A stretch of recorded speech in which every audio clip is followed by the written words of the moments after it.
Hi beloved you, this is Sophie from Angelic Energies, and I'm in my kitchen today. Apologies if there's any background noise. I've got builders upstairs taking my roof off right now. I wanted to hop on and talk to you about overcoming what should have happened. It's a big one. I'm writing about this in my upcoming book, Becoming Empowered Now, which I hope to have out for you next year. We'll see. We'll keep going with it. But just thinking right now about the fact I think we experience the most pain when we recognise what should have happened didn't. Now I'll give you a few examples of that. When we should have been protected by our parents, but we got abused. When we should have had a partner that was faithful to us because we gave them everything, but they weren't. When we reached retirement and we should have been enjoying the golden age of being with our partner and having that quality time together and traveling and doing things and having that time, but they passed away. You know, life can be so incredibly unfair. So how can we find peace with what is? Now, we know in our hearts and minds when something is right.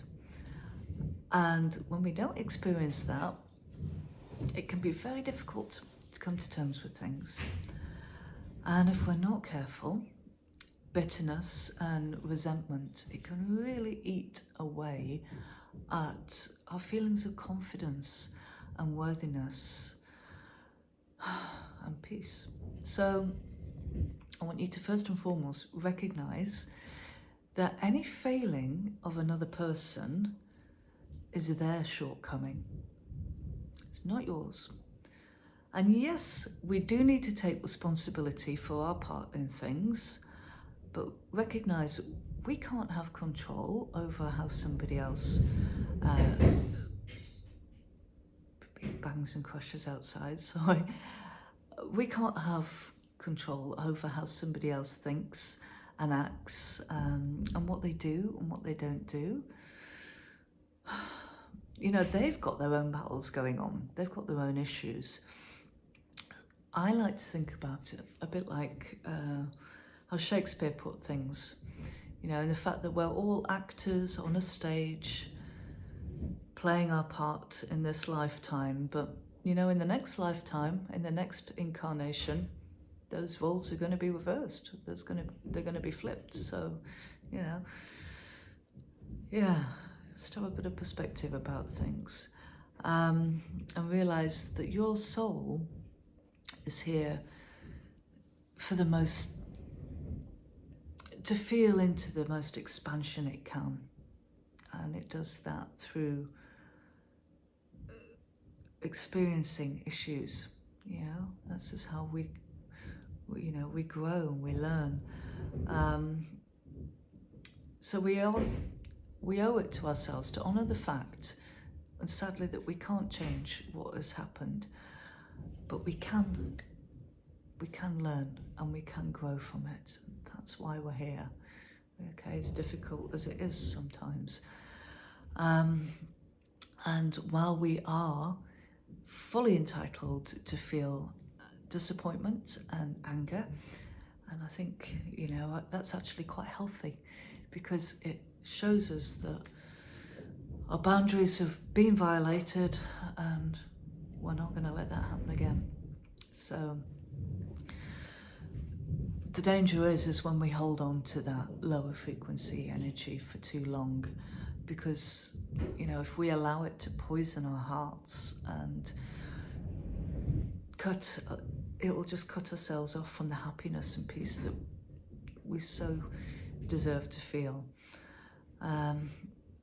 So after a time, when the sting of these emotions has lessened a bit, we can hopefully start to feel into our hearts and find the compassion within us. So without judgment, recognize that when someone has not acted out of love, they've forgotten the truth of who they really are as a being as a divine being of pure unconditional love. Why does anyone do anything? Ask yourself that question. Well, it's from the belief that it's going to make them feel better. So it is deeply tragic when someone acts out against another in order to make themselves feel better. And some things I think probably are unforgivable, but wherever possible, if you can try and find it in your heart to pray for that person's happiness, you can recognize that no one in a state of wholeness would do something against another.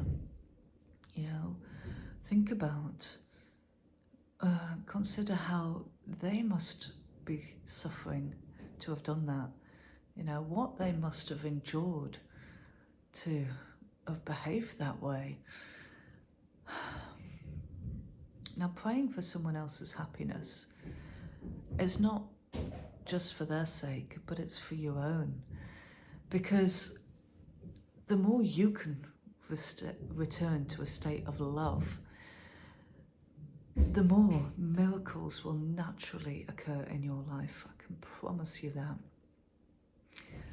So, if you are struggling with loss right now, how can you find that sense of connection? How can you connect to others more, but also connect to yourself? Really learn to love and value yourself in the same way that your angels love and value you, you know? Become your own best friend. And just keep asking yourself in every moment, what would love do right now? And do that. So sending you all the love in the world, and praying for your happiness. Keep in touch, my dears, and look forward to speaking to you soon. Lots of love. Bye for now.